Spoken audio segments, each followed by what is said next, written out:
Now, it's really simple. I say real estate investing is fifth grade math. Say fifth grade math.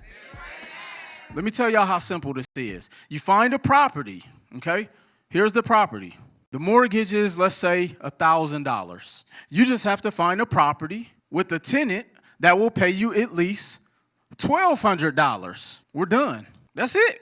No, I'm like, this is how simple this is. But we overcomplicate it. Now, I'm going to give you all the in-between, but this is really how simple it is. But I'm going to tell you why it's hard for a lot of people. Somebody asked me why. Because like Derek said, we want to quit our job after one property. She took the 3 to one bank. So could you imagine if she did that at another 2 or 3 banks? Everybody say getting the money is easy. Let me tell y'all why people think this is difficult. Because most people ain't never seen money. There's this word called financial trauma. That's really what you're scared of. See, here's the thing. It's not that we're scared of debt.